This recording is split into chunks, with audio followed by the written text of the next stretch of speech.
In section 2.4, we discussed finding the average rate of change of a function. Average rate of change is really asking you to find the slope.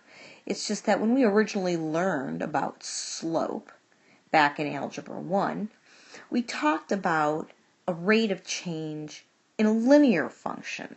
So the slope was always the change in y over the change in x. And that's in essence what it is here. It's going to be a little bit different because the average rate of change is y over change in x, because the average rate of change will not necessarily be over a constant linear function. It may be over a curvy surface. So we're going to just talk about the average rate of change between 2 points. So if I want to find the average rate of change between point A and point B, I'm asking to find the slope of the secant line connecting those 2 points. Now, when you plug A into a function, the value you get out is going to be f of A. And if you plug B into a function, the value that comes out is going to be f of B. So we're going to say here that the average rate of change, which is still the change in the y values over the change in the x values, we're instead going to write it as f of B minus f of A divided by B minus A. Let's do an example here. Let's look for the average rate of change between some points on the graph of f of x is equal to x minus 3 squared. Well, the graph of x minus 3 squared is going to look like this.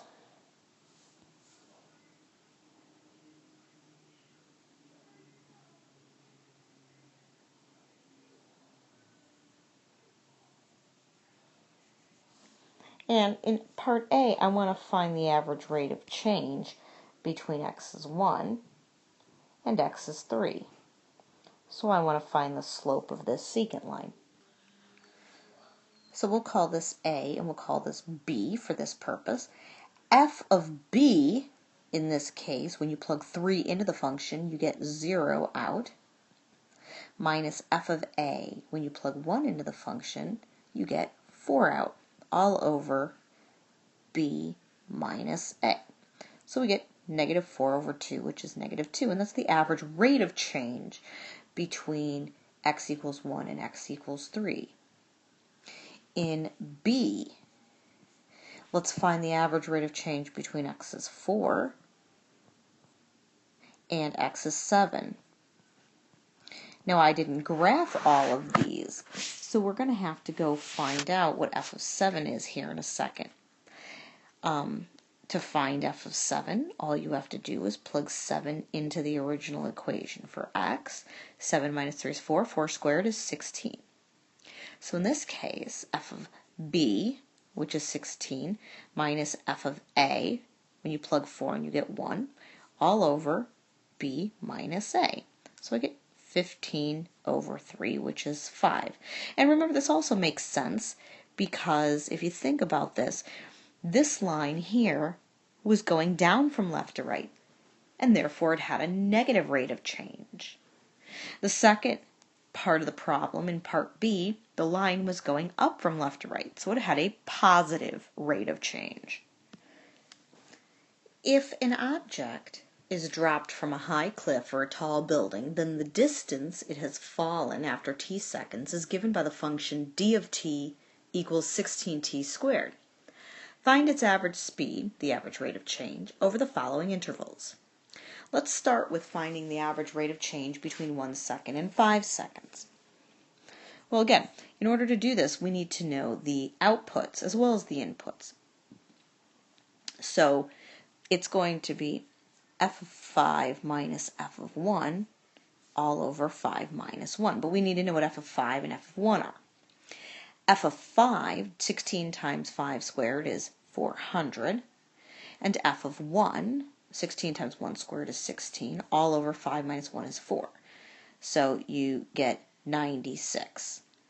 And in this particular case, it's going to be 15 feet per second, even though they didn't tell you that we were talking about distance in feet. I can tell you when you have an equation that has a 16 in it, it's usually talking about length in feet. To do part B, instead of having numerical values, we're going to have algebraic expressions. So we want to find from f of a plus h minus f of a all over a plus h minus a. So first, what is f of a plus h? Well, when you plug that in for t, first you have to square a plus h. A plus h squared is a squared plus 2ah plus h squared minus 16a squared. And in the denominator, you'll notice that the a's will cancel and you'll be left with h. In the numerator, you have to distribute now. So we're going to get 16a squared plus 32ah plus 16h squared minus 16a squared all over h. These cancel, and when you divide by h, you get 32a plus 16h feet per second. The table gives the outdoor temperatures observed by a science student on a spring day. Draw a graph of the data and find the average rate of temperature between the following times: 8 a.m. and 9 a.m., 1 p.m. and 3 p.m., 4 p.m. and 7 p.m. Let's start with finding the average rate of change. The average rate of change between 8 and 9 a.m. is going to be, remember the outputs are the temperature, so 40 minus 38. And average rate of change is how fast something changes over time. Well, from 8 a.m. to 9 a.m. is 1 hour. So the average rate of change is going to be 2 degrees per hour. For B, the average rate of change between 1 and 3, at 3 o'clock it's 67, at 1 o'clock it's 62, and this happens over a 2-hour period. So the average rate of change between 1 and 3 is actually 2.5 degrees per hour. And for C, we want to find between 4 and 7 p.m. Well, at 7 p.m. it's 51, at 4 p.m. it's 64, and this happens over a 3-hour period. This time, the answer is going to be negative because the temperature was no longer going up. I want you to notice that from 4 to 7 p.m. the temperature was actually going down, so it makes sense that it should be negative. So it's going to be negative 13 over 3, which is approximately negative 4.3 degrees per hour. So the other two time intervals, the temperatures were going up and the rate of change was positive. The last interval was going down, the rate of change was negative. Now let's talk about the graph. Now first of all, let's look at the values here. We have a low of 38 and we have a high of 67. So on my y-axis, I want the range of temperatures to go anywhere from the 30s all the way up to about 70. For the times, I'm just going to do that in hour intervals. So I'll go over here to make my graph. And maybe I'll start here at 30 degrees. So 40, 35, 40, 45, 50, 55, 60, 65. We'll make that 70 if we go up every 5 degrees. I'll make that little squiggly line there that tells the reader of the graph that it's not actually starting at 0 with equal intervals, and this will be my temperature in degrees Fahrenheit. And then my x-axis will be my hours, so we'll start here at 8. And then 9, 10, 11, 12, 1, 2, 3, 4, 5, 6, and 7. We probably wouldn't actually label it like that. We'd probably actually label this as 14, 16, 18 hours past the start of this. So at 8, it was about 38 degrees.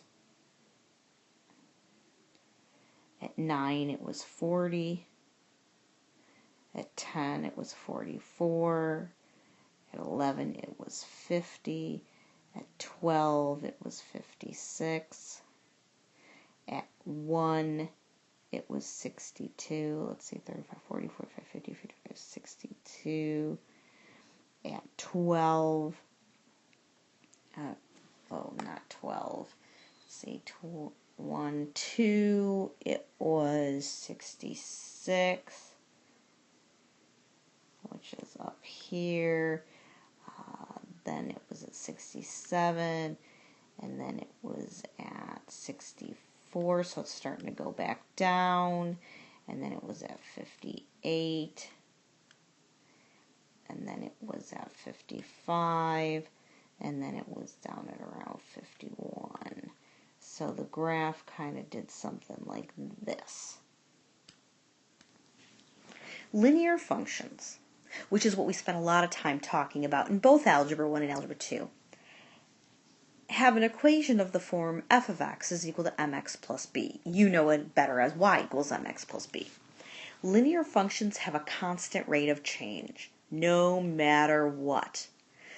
The equations we looked at earlier, when we were looking at these things that looked quadratic, they don't have a constant rate of change forever. Their rate of change depends on the interval upon which you're looking. Linear functions, however, any 2 points that you try to find the average rate of change will always be consistent. So the rate of change of linear functions is just m, otherwise known as the slope. Let f of x equal 3x minus 5. Find the average rate of change between x is 0 and x is 1, x is 3 and x is 7, x equals a and x equals a plus h. Now I just said linear functions have an average rate of change that's consistent, constant. That means that the average rate of change is just the slope. In this case, the slope is 3. But I'm going to prove to you why this happens, even though I know already that the answer to all the parts A, B, and C is going to be 3. Remember, the average rate of change says if you plug in these numbers, this will be A and this will be B. Make that look more like an A. So f of B, 3 times 1 is 3, minus 5 is negative 2. Minus f of A, 3 times 0 is 0, minus 5 is negative 5. All over B minus A. Well, I end up getting 3 over 1, which is 3. All right, let's try that again. This will be A, and this will be B. So let's find f of B. 3 times 7 is 21, minus 5 is 16. Minus, let's plug in f of A. 3 times 3 is 9, minus 5 is 4. All over 7 minus 3. So I get 12 over 4, which is 3. Let's do the last one. X equals A and x equals A plus H. So this will be my A and this will be my B. F of B is going to be 3 times the quantity A plus H, which is 3A plus 3H minus 5. Minus f of A is going to be 3A minus 5. Now you need to be careful when you plug in expressions because you have to distribute that negative all over B minus A. So I get 3A plus 3H minus 5 minus 3A plus 5 all over H. The 5's cancel, these cancel, and you're left with 3H over H, which reduces to 3. So linear functions have an average rate of change that's constant. The constant rate of change is the slope, m.